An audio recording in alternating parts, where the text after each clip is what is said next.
सबके पास में आजकल ये मोबाइल वैसे तो उपलब्ध है, लेकिन फिर भी सबके पास नहीं होता तो 4 साल लगे बैठे रहते। अब देख क्या रहे हो? कोई क्रांतिकारी को देख नहीं रहे होंगे, सीधी सी बात है। पर मैंने किसी लड़की को इस तरह से जो है ना कहीं झुंड बनाकर मोबाइल देखते हुए नहीं देखा, पर लड़के जो बैठे रहते हैं। इसका मतलब क्या है कि लड़के ज्यादा बिगड़ रहे हैं बजाय लड़कियों के, ये तय है। इसका मतलब क्या है कि हम प्रेरणा नहीं ले रहे हैं कहीं से। हम प्रेरणा कहां से ले रहे हैं? किन से प्रेरणा ले रहे हैं? रील से प्रेरणा ले रहे हैं, रियल से नहीं ले रहे हैं। रियल क्या है? रियल ये है, सच्चाई ये है। आज आपको जितनी आजादी से जहां पर बैठने के लिए मिला, वो क्यों मिला?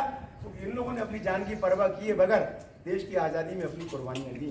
तो क्या चाहते हो कि आपके बच्चे आने वाले समय में गुलाम रहें, भटके, मोटरसाइकिल चलाएं, डिवाइडर से टकरा जाए, खड़ी हुई कार से टकरा जाए? ऐसा चाहोगे क्या? कोई नहीं चाहता यार, कोई भी नहीं चाहेगा। लेकिन हम कर्म तो वही कर रहे हैं ना, जा तो उसी तरफ रहे ना। जिंदा रहने के लिए अपने को क्या चाहिए?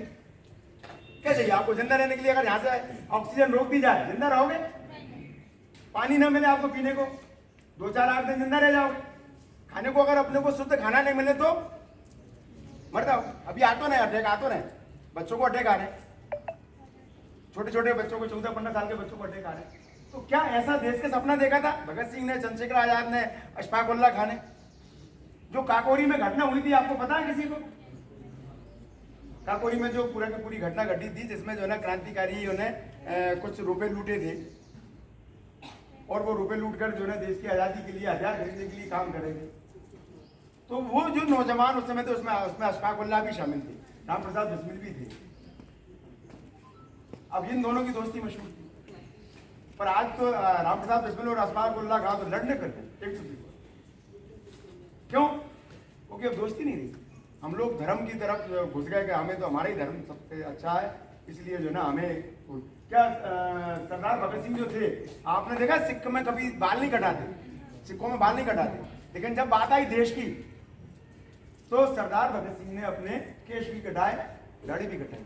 ऊधम सिंह ने अपने केश भी कटाए और दाढ़ी भी कटाई। और भारत मां की जय अशफाक उल्लाह खान ने भी बोली। कुछ दौड़ के नारे सब लगाते थे, देश के लिए लगाते थे, इसमें क्या दिक्कत?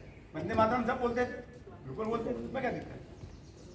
अभी ये झगड़ा चल रहा है ना, अभी ये हिंदू मुस्लिम का झगड़ा पूरे देश की बैंड बजा देगा, आप देखना। पहले भी बजी, पाकिस्तान बन गया, बांग्लादेश बन गया। अगर हम इसी तरह से लड़ेंगे तो फिर से क्या इस देश के टुकड़े नहीं होंगे? कौन चाहता है देश के फिर से टुकड़े हो जाए? हाथ ऊपर करो। चाहने से कुछ होता है क्या? करना पड़ेगा, आपको दोस्ती करनी पड़ेगी, मिलजुल कर रहना पड़ेगा। जैसे आज जावेद भाई से मेरी मित्रता है, जाकिर भाई से मेरी मित्रता है, तो बंटवारे की बात ही नहीं होगी। मैं जाने नहीं दूंगा जाकिर भाई को, जावेद भाई कैसे बंटवारा हो जाए? तो अपने मन के अंदर से बैल निकालिए और किसको याद करिए? रियल को याद करिए, नींद पे मत जाइए। धर्म क्या व्यक्तिगत मामला है? पक्का?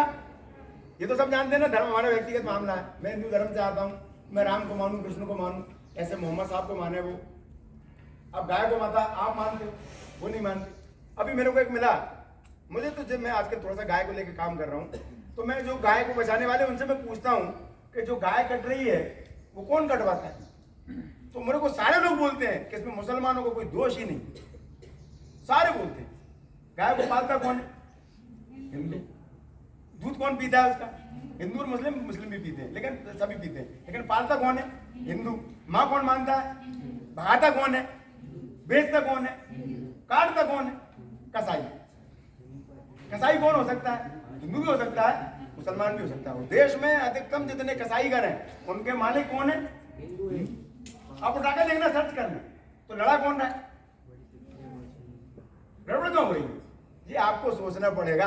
मैं बार बार नहीं आऊंगा आपको ये कहने के लिए, जाकिर भाई तो बोलेंगे भी नहीं इस मुद्दे पर, क्योंकि अगर जरा सा कुछ बोल जाओ, कुछ निकल जाओ तो आप तो कह दोगे अरे यार ये तो देशद्रोही है, अरे ये तो ऐसी बातें करते हैं। जरा सी देर में कह दोगे, फटाक से कह देते हैं हम लोग, जरा सी देर में कहते हैं अरे वो तो ऐसे ही आती। तो बेचारे मुसलमान तो डर के ही रहते इस मुद्दे पर। जो पढ़े लिखे समझदार मुसलमान है वो इस मुद्दों पर बोलते नहीं, कभी नहीं बोलते। मैं जाकिर भाई से एक ही बार बोला था, मैंने कहा जाकिर भाई हिंदू मुस्लिम का झगड़ा होता है, ये कैसे खत्म होगा?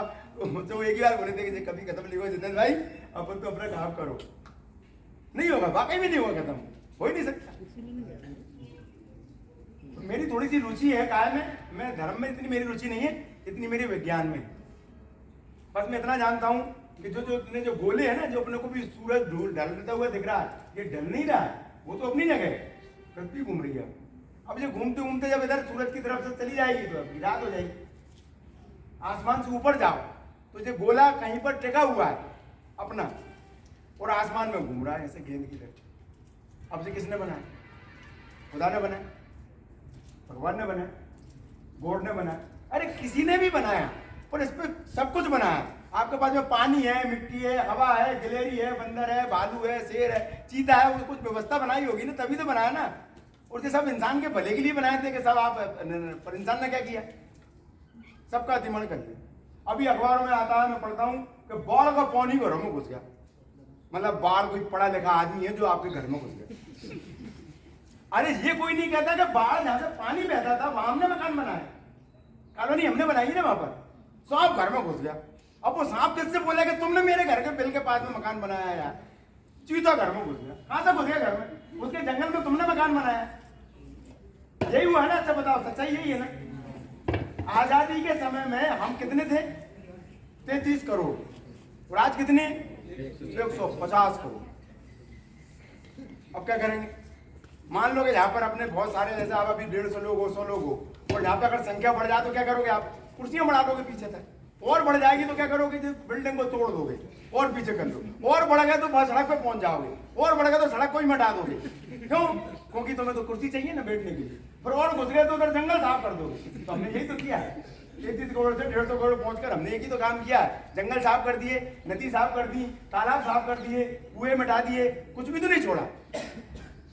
अब वो तो आजाद करके चले गए और हम यहाँ बर्बाद करने बैठ गए सब एक साथ। तो इसको कौन रोकेगा? आप लोग, मैं रोकना ही चाहिए। मैं कह रहा हूं कि कोई बहन अगर से कहे कि साहब मेरा कुछ काम नहीं है, मेरी तो शादी हो जाएगी, तो मुझे क्या रोटी तो बनाना, तो हो गया गवारा। पर झांसी की रानी क्यों आई देश के लिए लड़ने? में क्यों लड़ी?